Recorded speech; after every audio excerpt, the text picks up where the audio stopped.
വഴിയായി മൊഴിയുതിരും വഴിയിലായി മിഴിയുരുകും തിരിയുമായി മൊഴിയുതിരും വഴിയിലായി യാത്ര തുടരാം താതനൊപ്പം യാത്ര തുടരാം താതനൊപ്പം ഇവാനിയൻ ധ്യാനയാത്ര പാദാനുയാത്ര. എന്നെ ശ്രവിക്കുന്ന എല്ലാ സഹോദരങ്ങൾക്കും ക്രിസ്തു യേശുവിൽ സ്നേഹവന്ദനം. മാർ ഇവാനിയോസ് തിരുമേനിയുടെ ഓർമ്മ പെരുന്നാളിനോടനുബന്ധിച്ച് നടത്തുന്ന ഈ പ്രസംഗ പരമ്പരയിൽ ഇവാനിയോസ് തിരുമേനിയുടെ ജീവിതത്തിൽ മറ്റുള്ളവർക്ക് അനുഭവപ്പെട്ട കാര്യങ്ങൾ പങ്കുവെക്കുക എന്നുള്ളത് ഉചിതമാണല്ലോ.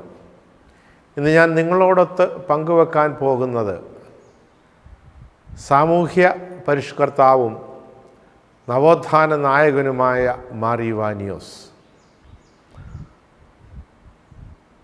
ലോക നരവംശ ശാസ്ത്രജ്ഞന്മാരെ സംബന്ധിച്ചിടത്തോളം സാമൂഹ്യ പരിഷ്കർത്താക്കളും നവോത്ഥാന നായകന്മാരുമായ നേതാക്കന്മാരിൽ കാണുന്ന പൊതുഗുണവിശേഷങ്ങൾ വളരെ കൃത്യമായി അക്കമിട്ട് പറയുന്നുണ്ട്. പ്രധാനമായും അവരിൽ കാണുന്നത് 6 ഗുണവിശേഷങ്ങളാണ്. ഒന്നാമതായി അവരിൽ കാണുന്നത്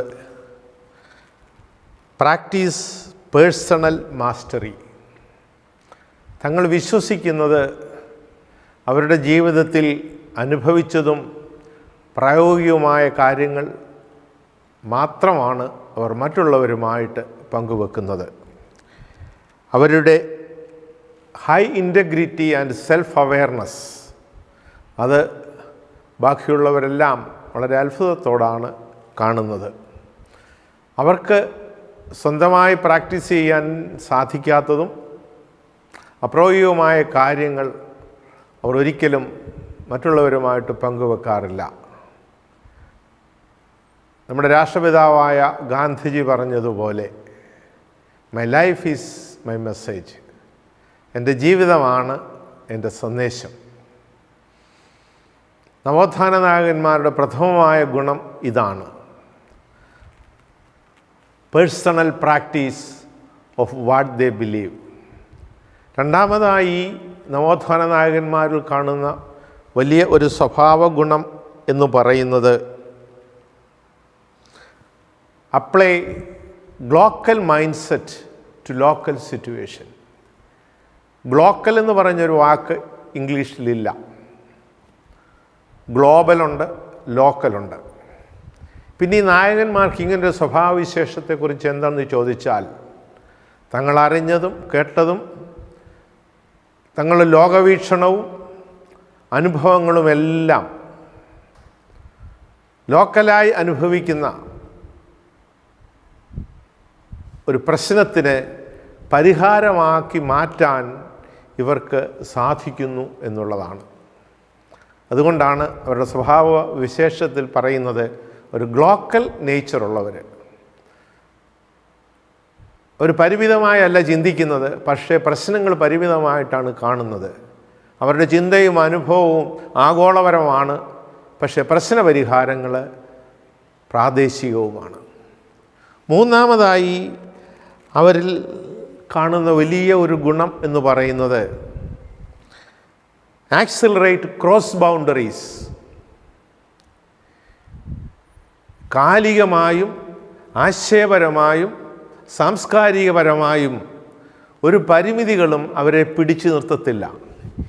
ഈ പരിമിതികളെ അതിജീവിക്കാനും എല്ലാ ജീവിത സാഹചര്യങ്ങളുള്ള നന്മകളെ ഉൾക്കൊള്ളാനും അവയെ നവോത്ഥാനത്തിന് പ്രേരക ശക്തികളായി ഉപയോഗിക്കാനും ഇവർക്ക് സാധിക്കും.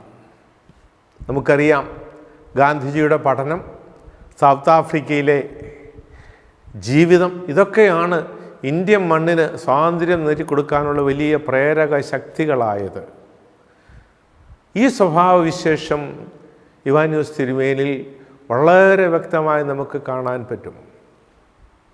സുറിയാനി പാരമ്പര്യത്തിൽ നിന്ന് ഇംഗ്ലീഷ് ഹൈചർച്ചിൻ്റെ പാരമ്പര്യത്തിലേക്ക് പോയി സബർമതി ആശ്രമം സന്ദർശിച്ച് ഇന്ത്യയിൽ ലഭ്യമായ ക്ലാസിക് കൃതികളെല്ലാം വായിച്ച് ഇന്ത്യൻ ജീവിതത്തിൻ്റെ ആത്മാവിനെ മനസ്സിലാക്കിയിട്ട് അദ്ദേഹം ഒരു താപസനായി, ഒരു മുനിവര്യനായി മലമുകളിലേക്ക് പോകുന്ന കാഴ്ചയാണ് നമ്മൾ കാണുന്നത്.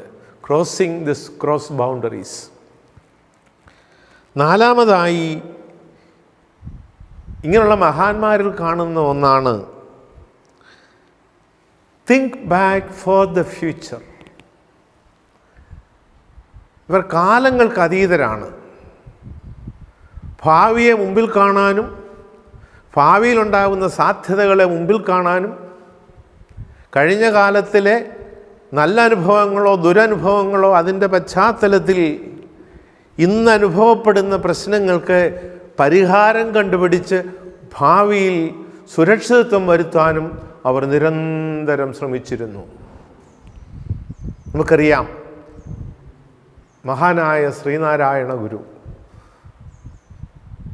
എത്രമാത്രം ശക്തിയോടെ മനുഷ്യകുലത്തിലേക്ക് നന്മകൾ കൊണ്ടുവന്ന ഒരു നവോത്ഥാന നായകനായിരുന്നു. ഈ ഒരു വലിയ കഴിവ് മാർ യോവാനിയോസ് തിരുമേനിയിൽ വളരെ പ്രകടമായിരുന്നു. ഇന്ന് നിലനിൽക്കുന്ന സാഹചര്യത്തിന് പരിഹാരമെന്തെന്ന് അദ്ദേഹം ചിന്തിച്ചത് ഇന്നലത്തെ അനുഭവങ്ങളും നാളെ നാം എവിടെ ആയിരിക്കണമെന്നുള്ള ദീർഘവീക്ഷണവുമായിരുന്നു. അഞ്ചാമതായി ഇവരിൽ കാണുന്ന വലിയ സ്വഭാവവിശേഷം എന്ന് പറയുന്നത് ലീഡ് സിസ്റ്റമാറ്റിക് ചേഞ്ച്. ഒരാൾ തന്നെ ചെയ്യുന്ന പ്രവർത്തനമല്ല, അതിനുവേണ്ടി ഒരു സമൂഹത്തെ സൃഷ്ടിച്ചെടുക്കുക, ആ സമൂഹത്തിലൂടെ പൊതുസമൂഹത്തെ ബലപ്പെടുത്തുക. കർത്താവായ യേശു മിശിഹ 12 ശിഷ്യന്മാരെ വിളിച്ചവരോട് പറഞ്ഞു, നിങ്ങൾ ലോകമെങ്ങും പോയി സുവിശേഷം പ്രസംഗിക്കുക. ധർമ്മസ്ഥാപനങ്ങളൊക്കെ സ്ഥാപിക്കുമ്പോൾ മഹാചാര്യന്മാർ ധർമ്മസ്ഥാപനങ്ങളൊക്കെ സ്ഥാപിച്ചതങ്ങനെ. മാർ യോവാനിയോസ് തിരുമേനി സുവിശേഷവും സഭയും ബലപ്പെടണമെങ്കിൽ അതിനുവേണ്ടി മാത്രം ജീവിക്കുന്ന ഒരു സമൂഹം ഉണ്ടായിരിക്കണമെന്ന് ആഗ്രഹിക്കുകയും അങ്ങനെ ബഥനി ആശ്രമം സ്ഥാപിക്കുകയും ചെയ്തു. ഒരു സിസ്റ്റമാറ്റിക് ലീഡർഷിപ്പ് അല്ലെങ്കിൽ ഒരു സിസ്റ്റമാറ്റിക് ചേഞ്ച് ആവശ്യമാണെന്ന് അവർക്ക് ബോധ്യപ്പെടുകയും അതിനു വേണ്ടുന്ന കളമൊരുക്കുകയും ചെയ്യുന്ന പശ്ചാത്തലം, സ്വഭാവ രീതി ഇങ്ങനെയുള്ള നായകന്മാരിൽ പ്രകടമാണ്. നമുക്കറിയാം, നമ്മുടെ സഭാപിതാവിൻ്റെ ജീവിതത്തിൽ ഇത് വളരെ ശക്തമാണെന്ന്. ബഥനി പിള്ളത്തൊട്ടിൽ എന്ന് പറയുന്നത് അതുകൊണ്ടാണ്. മലങ്കര കത്തോലിക്ക സഭയുടെ പിള്ളത്തൊട്ടിൽ ബഥനി എന്ന് പറയുന്നത് അതുകൊണ്ടാണ്. ഈ ഒരു കൂട്ടത്തിലാണ്, ഈ ഒരു സമൂഹത്തിൽ നിന്നാണ് ഇങ്ങനെ വലിയ ഒരു സഭ പൊട്ടിപ്പുറപ്പെട്ടത്. ആറാമതായി, they always drive their performance with passion. തങ്ങൾ എന്ത് വിശ്വസിച്ചോ, തങ്ങൾ എന്ത് ശ്രേഷ്ഠമെന്ന് കരുതിയോ അതിന് ജീവൻ കൊടുത്തും അതിനെ അങ്ങേയറ്റം പ്രണയിച്ചും അത് നേടിയെടുക്കാൻ അവർ പരിശ്രമിക്കും. മാർ യോവാനിയോസ് തിരുമേനിയുടെ ജീവിതത്തിൽ നമ്മൾ കാണുന്നതാണ്.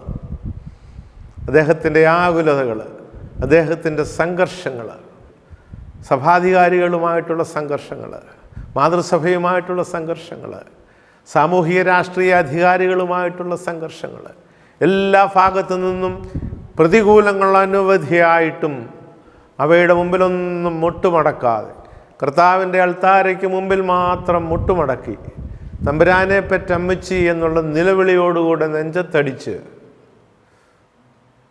ഈ സഭയെ, ഈ സമൂഹത്തെ ബലപ്പെടുത്തിയ ആചാര്യനാണ് അദ്ദേഹം. അന്നേരം നമുക്കറിയാം, ഈ കാണുന്ന 6 ഗുണങ്ങൾ മാർ യോവാനിയോസ് തിരുമേനിയിൽ വളരെ ശക്തമായിരുന്നു. അദ്ദേഹം കൊടുത്ത നേതൃത്വത്തിൽ വളരെ ശക്തമായിരുന്നു. അതുകൊണ്ടാണ് അദ്ദേഹത്തിൻ്റെ ശിഷ്യനായ ബഹുമാനപ്പെട്ട എബ്രഹാം അച്ഛൻ എഴുതിയത്, അങ്ങിലല്ലാതെ ഞങ്ങൾ ആരിൽ പുണ്യം ദർശിക്കേണ്ടു, അങ്ങിലല്ലാതെ ഞങ്ങൾ ആരിൽ നേതൃത്വം ദർശിക്കേണ്ടു. ഈ സ്വഭാവ ഗുണങ്ങളോടുകൂടെയാണ് അദ്ദേഹം ഒരു കോളേജ് പ്രൊഫസറായിരുന്നപ്പോഴും, സന്യാസമഠാധിപതിയായിരുന്നപ്പോഴും, ആർച്ച് ബിഷപ്പായിരുന്നപ്പോഴും, സഭയുടെ തലവനായിരുന്നപ്പോഴും സഭയെയും ദൈവ സമൂഹത്തെയും പൊതുജനത്തെയും നയിച്ചത്. അദ്ദേഹത്തിൻ്റെ പ്രവർത്തന മേഖലകളിലാണ് അദ്ദേഹത്തിൻ്റെ നവോത്ഥാനം കാണുന്നത്. അദ്ദേഹത്തിൻ്റെ പ്രവർത്തന മേഖലകളെ പ്രധാനമായും മൂന്നായിട്ട് തിരിക്കാം. ഒന്ന്, മത മേഖലയിൽ, രണ്ട്, വിദ്യാഭ്യാസ മേഖലയിൽ, മൂന്ന്, സാമൂഹ്യ മേഖലയിൽ. കാലങ്ങളെ അതിജീവിക്കുന്ന അനുഭവം സഭാജീവിതത്തിൽ അദ്ദേഹം എന്നും കൈവരുത്താൻ കാത്തു സൂക്ഷിച്ചിരിക്കുന്നു. സഭാജീവിതത്തിൽ അദ്ദേഹം കൊടുത്ത നേതൃത്വത്തിൽ ഏറ്റവും പ്രധാനപ്പെട്ടത് ഹയറാർക്കിക്കൽ റിന്യൂവലായിരുന്നു. 1912 കാതോലിക്കേറ്റ് സിംഹാസനം സ്ഥാപിക്കപ്പെടുമ്പോൾ സ്ഥിരമായ ഒരു സഭാ സംവിധാനവും ഭരണ സംവിധാനവും സഭയ്ക്ക് ആവശ്യമാണെന്ന് അദ്ദേഹത്തിന് ഉത്തമ ബോധ്യമുണ്ടായി.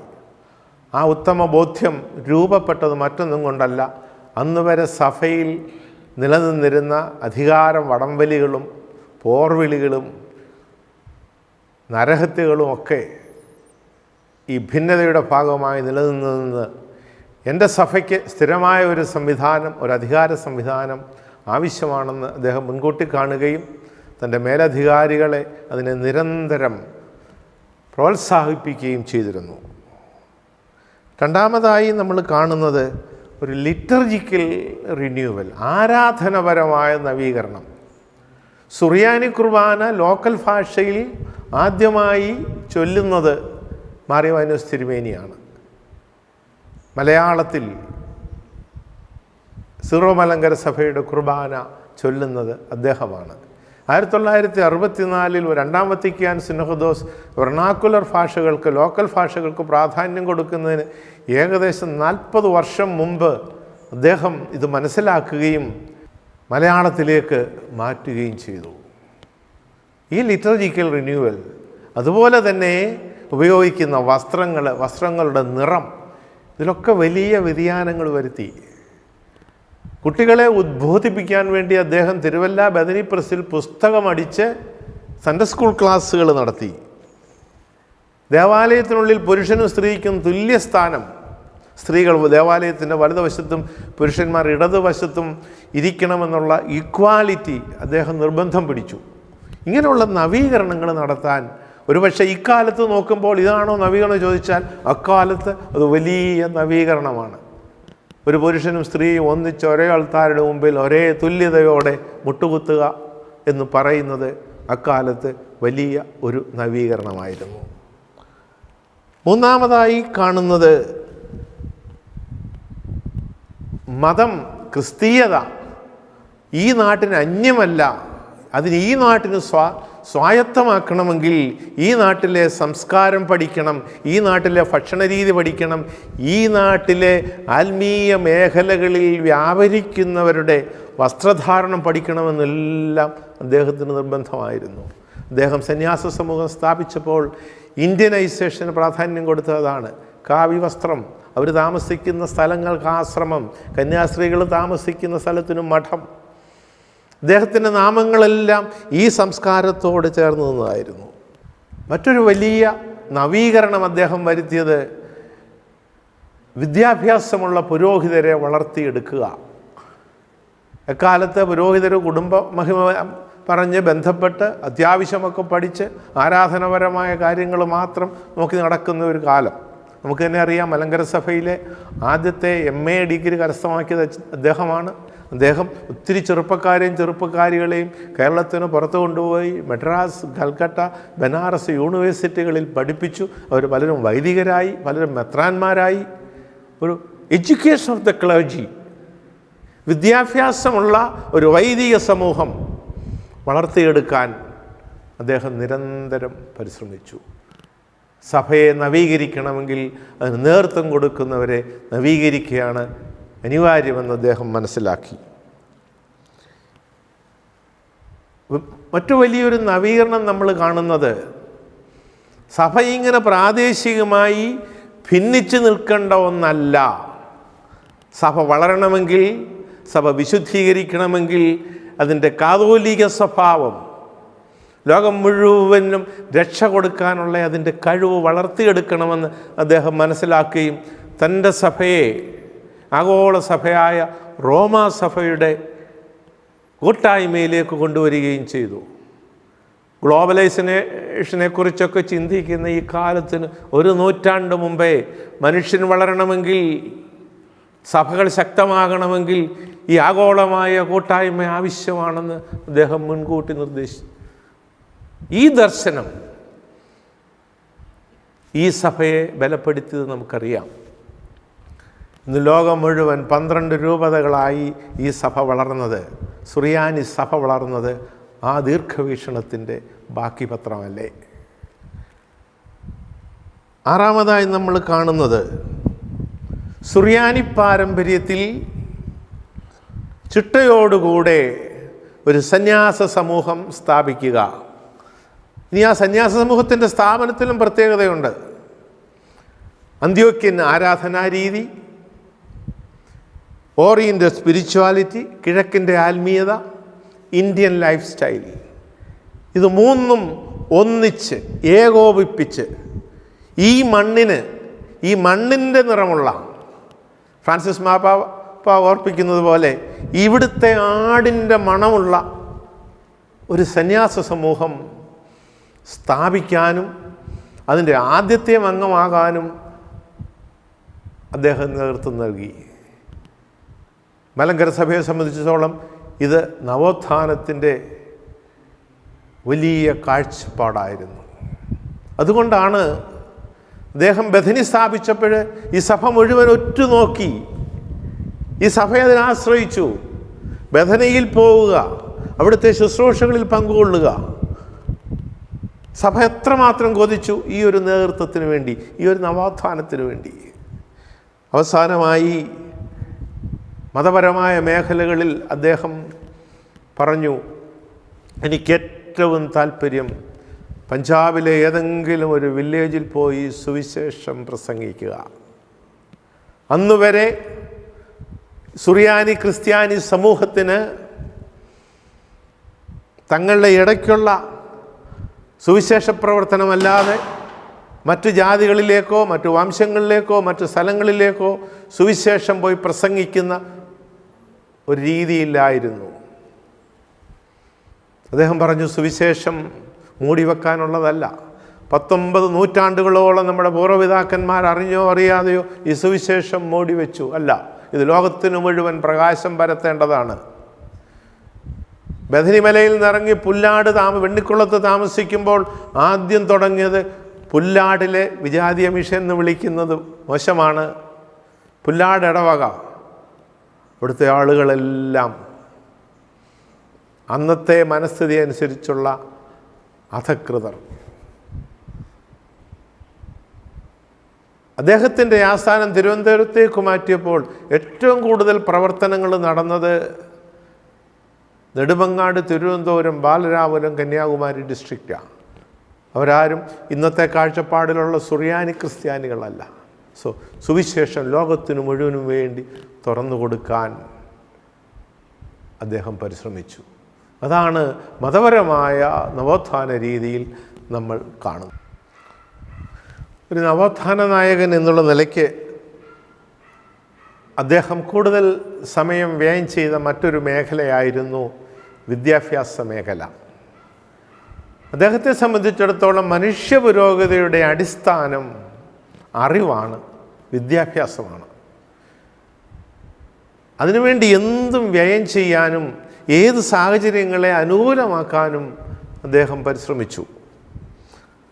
അദ്ദേഹത്തിൻ്റെ ജീവിതകാലത്ത് തന്നെ 72 പ്രൈമറി സ്കൂളുകളും 15 ഹൈസ്കൂളുകളും 2 കോളേജും അദ്ദേഹം സ്ഥാപിച്ചു.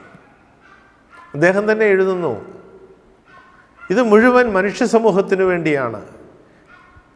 എൻ്റെ സഭയിലോ എൻ്റെ കൂട്ടായ്മയിലോ പെട്ട 3% കുഞ്ഞുങ്ങൾ പോലും ഈ സ്ഥാപനങ്ങളിൽ പഠിക്കുന്നില്ല. പിന്നെയോ ബാക്കിയുള്ളവരെല്ലാം പൊതുസമൂഹത്തിൽ നിന്നുള്ളവരാണ്. അവർ പഠിക്കണം, ഈ സമൂഹം ബലപ്പെടണം. ഇതായിരുന്നു അദ്ദേഹത്തിൻ്റെ ദർശനം. വിദ്യാഭ്യാസ മേഖലയിൽ അദ്ദേഹം നടത്തിയ പ്രവർത്തനങ്ങൾ വളരെ ശക്തമായിരുന്നു. ഇന്നും കേരളത്തിൻ്റെ തലസ്ഥാനത്ത് ഒരു ട്രേഡ് മാർക്ക് പോലെ നിലകൊള്ളുന്ന മാർ ഇവാനിയോസ് കോളേജ് അദ്ദേഹത്തിൻ്റെ പേരിൽ നിലകൊള്ളുന്നത്, യശസ്സുയർത്തുന്നത് നമുക്കെല്ലാം അഭിമാനമാണ്. അതിൽ പഠിച്ച് ഇറങ്ങിയ ആയിരക്കണക്കിന് മനുഷ്യജീവിതങ്ങൾ സമൂഹത്തിൻ്റെ നാനാ തുറകളിൽ വലിയ സേവനം ചെയ്യുന്നത് നമുക്ക് കാണാം. ഇതിൽ നവോത്ഥാനത്തിന് നേതൃത്വം നൽകിയതാണ് മാർ ഇവാനിയോസ് തിരുമേനി. അദ്ദേഹത്തിൻ്റെ കാലയളവിൽ ഒരു പുരോഹിതനായിരിക്കുമ്പോൾ തന്നെ കേരളത്തിലെ വിശേഷിച്ച് സുറിയാനി ക്രിസ്ത്യാനി കുടുംബങ്ങളിലെ പെൺകുട്ടികളുടെ വിദ്യാഭ്യാസം വലിയ പ്രശ്നമായിരുന്നു. അദ്ദേഹം എഴുതി, അവർ അടുക്കളകളിലും അന്തഃപുരങ്ങളിലും അടച്ചിടപ്പെടേണ്ടവരല്ല, സ്ത്രീ ശാക്തീകരണമാണ് നമ്മുടെ സമൂഹത്തെ ബലപ്പെടുത്തുന്നതെന്ന് മനസ്സിലാക്കുകയും പല യൗവനക്കാരികളെയും കൽക്കട്ടയിലും മദ്രാസിലും കൊണ്ടുപോയി പഠിപ്പിക്കുകയും തിരുവല്ലായിൽ അടഞ്ഞു കിടന്നിരുന്ന ബാലിക മഠം തുറക്കുകയും അവിടെ 2 വിദേശ വനിതകളെ വരുത്തി ക്രിസ്ത്യൻ പെൺകുട്ടികളെ അവിടെ ബോർഡിങ്ങിൽ താമസിപ്പിച്ച് അവർക്ക് ഇംഗ്ലീഷ് വിദ്യാഭ്യാസം നൽകുകയും ചെയ്തു. ഒരുപക്ഷെ ഇന്നത്തെ സുറിയാനി ക്രിസ്ത്യാനി സമൂഹം സാമ്പത്തികമായും വിദ്യാഭ്യാസപരമായും മുൻപോട്ട് വളർന്നെങ്കിൽ ഇങ്ങനെയുള്ള കൊച്ചു കൊച്ചു കാൽവയ്പ്പുകളുടെ പിൻബലത്തിലാണ് വളർന്നതെന്ന് നാം ഓർക്കണം. ഒരേ സമയം തന്നെ സ്ത്രീ വിദ്യാഭ്യാസവും അതേസമയം തന്നെ അതിനോട് ചേർന്ന് തന്നെ അവർക്ക് ഇംഗ്ലീഷ് വിദ്യാഭ്യാസവും കൊടുക്കാൻ അദ്ദേഹം പരിശ്രമിച്ചു. വിദ്യാഭ്യാസത്തിൻ്റെ മറ്റൊരു മേഖലയിലാണ് ജാതി മതഭേദമന്യേ എല്ലാവർക്കും വിദ്യാഭ്യാസം കൊടുക്കണം. ജാതി മതഭേദമന്യേ അദ്ദേഹത്തിൻ്റെ കാഴ്ചപ്പാടതായിരുന്നു. അതുകൊണ്ടാണ് അദ്ദേഹം ആദ്യകാലങ്ങളിൽ സ്ഥാപിച്ച സ്കൂളുകളിൽ കൂടുതലും തെക്കൻ പ്രദേശങ്ങളിലാണ്, വിദ്യാഭ്യാസം കുറവായിരുന്ന പ്രദേശങ്ങളിലാണ് കൂടുതൽ സ്കൂളുകൾ സ്ഥാപിച്ചത്.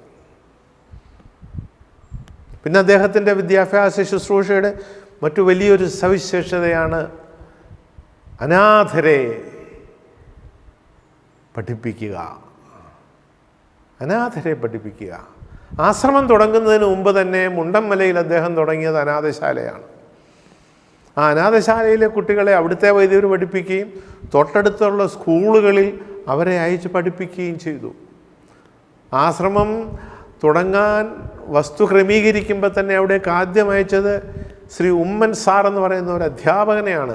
അദ്ദേഹം അവിടെ ലോക്കൽ സ്കൂളിൽ അധ്യാപകനായി ശുശ്രൂഷ ചെയ്യുകയും ആശ്രമം സ്ഥാപിക്കാനുള്ള നേതൃത്വം കൊടുക്കുകയും ചെയ്യുന്നത് നമ്മൾ അദ്ദേഹത്തിൻ്റെ ചരിത്രത്തിൽ കാണുന്നുണ്ട്. അതുകൊണ്ട് തുടക്കം മുതൽ തന്നെ അനാഥരായ കുട്ടികൾക്ക് വിദ്യാഭ്യാസം കൊടുക്കാൻ അദ്ദേഹം പ്രത്യേകം ശ്രദ്ധിച്ചു. അദ്ദേഹത്തിൻ്റെ വിദ്യാഭ്യാസ ശുശ്രൂഷ കേരള ചരിത്രത്തിൽ ഒരിക്കലും മറക്കാവതല്ല. അതൊരു പൊൻതൂവൽ പോലെ പ്രശോഭിക്കുന്നു. ആധ്യാത്മിക മേഖലയിലും വിദ്യാഭ്യാസ മേഖലയിലും അദ്ദേഹം നടത്തിയ മുന്നേറ്റങ്ങളും നവോത്ഥാനങ്ങളും പരിഷ്കാരങ്ങളും നമ്മൾ കണ്ടു.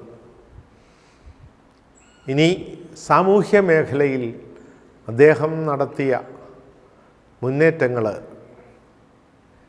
ബഥനിയാശ്രമത്തിൻ്റെ സ്ഥാപനം മുതൽ സഭയുടെ ശുശ്രൂഷ സമൂഹത്തിലെ എല്ലാവരെയും ഉൾക്കൊള്ളേണ്ടതാണ് എന്ന ധാരണയോടുകൂടി അദ്ദേഹം ഒരു ട്രസ്റ്റ് സ്ഥാപിക്കുകയും ആളുകൊണ്ടും അർത്ഥം കൊണ്ടും വ്യക്തികൾ അതിനെ സഹായിക്കുകയും അതുമൂലം വലിയ ശുശ്രൂഷകൾ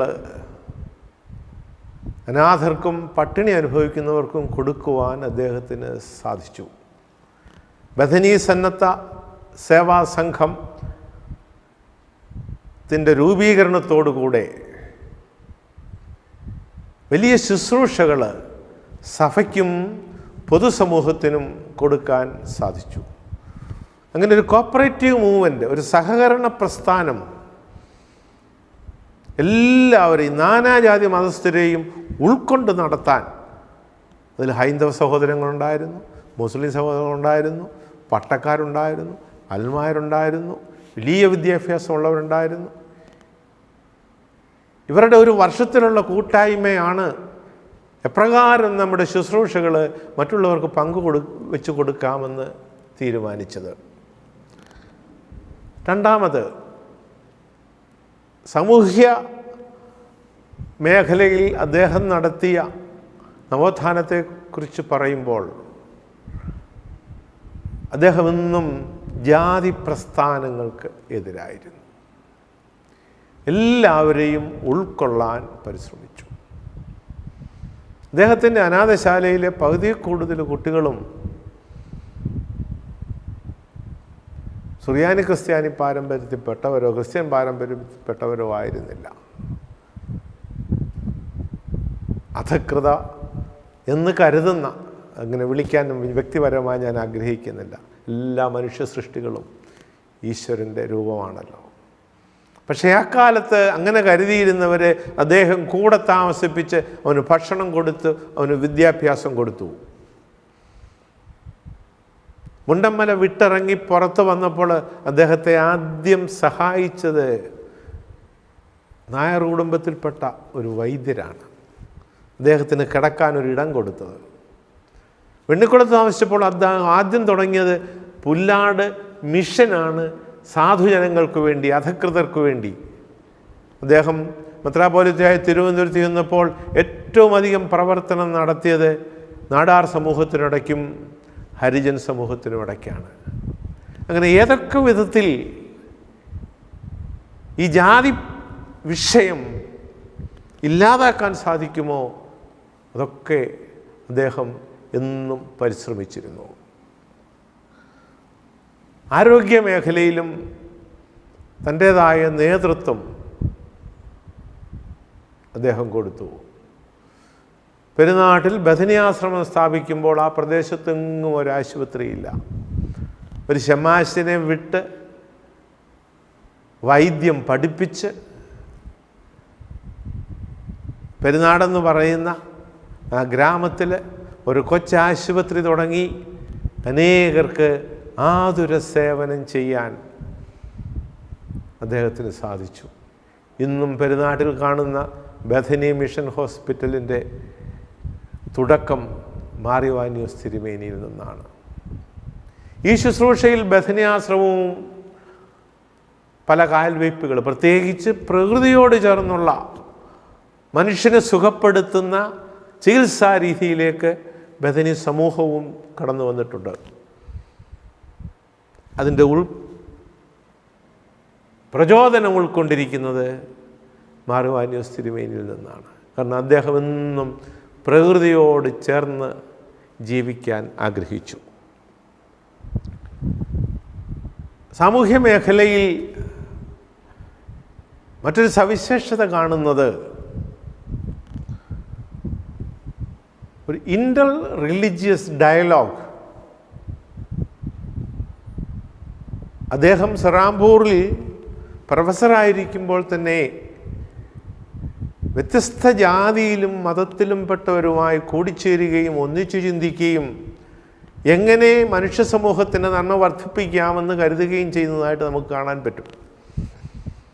അദ്ദേഹം അവധിക്ക് വരുമ്പോഴൊക്കെ ഇങ്ങനെയുള്ള സ്ഥലങ്ങളിൽ പോയി വിസിറ്റ് ചെയ്യുകയും അവരുടെ കാര്യങ്ങൾ ഗ്രഹിക്കുകയും ചെയ്യും.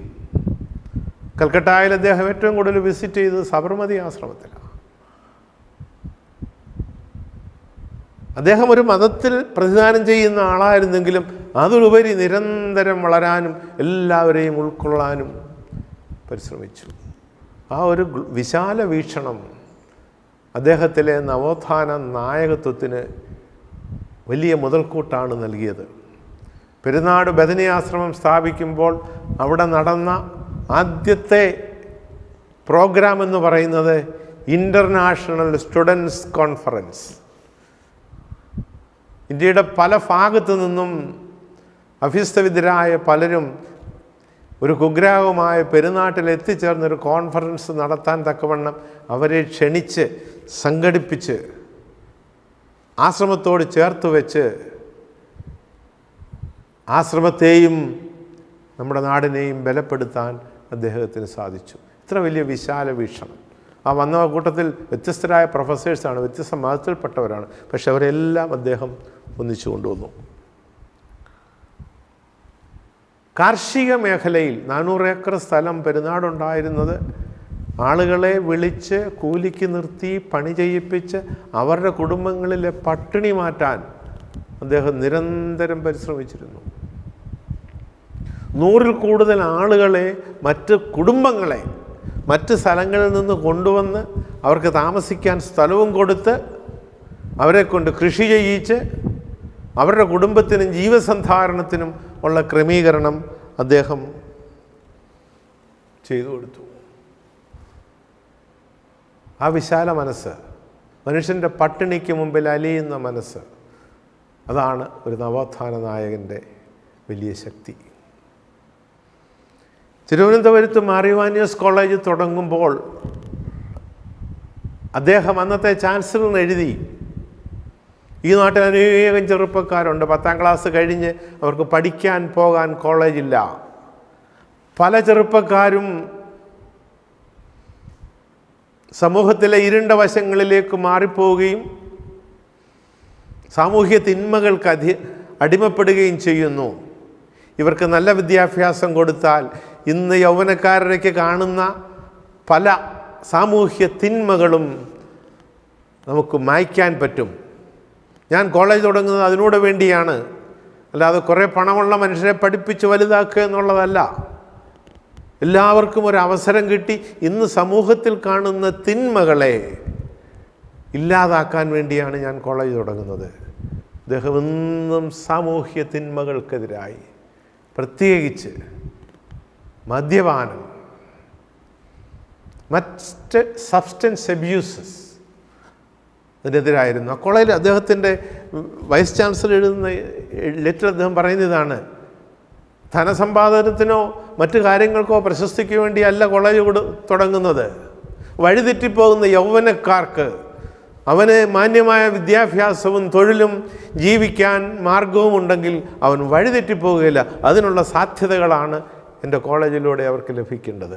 അങ്ങനെ എന്നും സാമൂഹ്യ തിന്മകൾക്ക് വേണ്ടി അദ്ദേഹം പൊരുതിയിരുന്നു.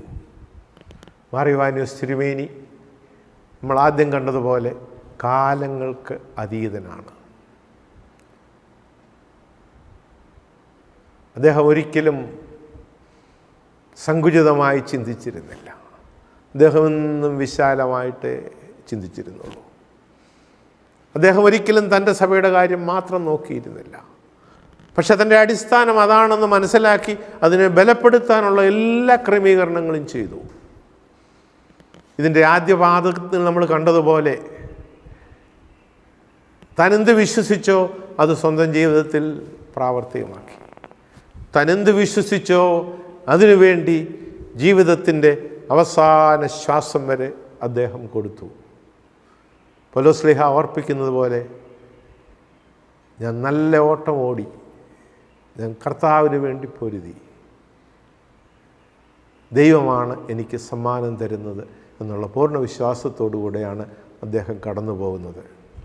അദ്ദേഹത്തിൻ്റെ പിൻഗാമികളായ നമുക്ക് തീർച്ചയായിട്ടും അഭിമാനത്തോടെ അദ്ദേഹത്തിൻ്റെ പാദങ്ങളെ പിന്തുടരാം. നാം എന്തിനാണ് പദയാത്ര നടത്തുന്നത്? അദ്ദേഹത്തിൻ്റെ മൂല്യം മനസ്സിലാക്കാനാണ്. അദ്ദേഹം നടന്ന വഴികളേതെന്ന് മനസ്സിലാക്കാനാണ്. ആ വഴികളിലെ വിശുദ്ധി മനസ്സിലാക്കാനാണ്. ആ വഴികളിലെ സംഘർഷങ്ങൾ മനസ്സിലാക്കാനാണ്. നമ്മുടെ ജീവിതത്തിലും അത്തരത്തിൽ ജീവിക്കുമ്പോൾ, മനുഷ്യ സമൂഹത്തിനും സുവിശേഷത്തിനും വേണ്ടി ജീവിക്കുമ്പോൾ ഇങ്ങനെയുള്ള സംഘർഷങ്ങൾ വരും. അപ്പോഴൊക്കെ കെട്ടിപ്പിടിക്കാനും പുണരാനും നമുക്കൊരു പാദമുണ്ട്. അതാണ് നമ്മുടെ വന്യതാതൻ മാർ ഇവാനിയോസ് തിരുമേനിയുടെ കാൽപാദങ്ങൾ. ഈ പാദയാത്രയിൽ പങ്കെടുക്കുന്ന എല്ലാവർക്കും മാർ ഇവാനിയോസ് തിരുമേനിയുടെ മാധ്യസ്ഥതയാൽ ആശ്വാസം ലഭിക്കട്ടെ, സമാധാനം ലഭിക്കട്ടെ, നന്മ ലഭിക്കട്ടെ, ഉൾക്കാഴ്ച ലഭിക്കട്ടെ എന്ന് പ്രാർത്ഥിക്കുന്നു. ദൈവം നമ്മെ അനുഗ്രഹിക്കട്ടെ.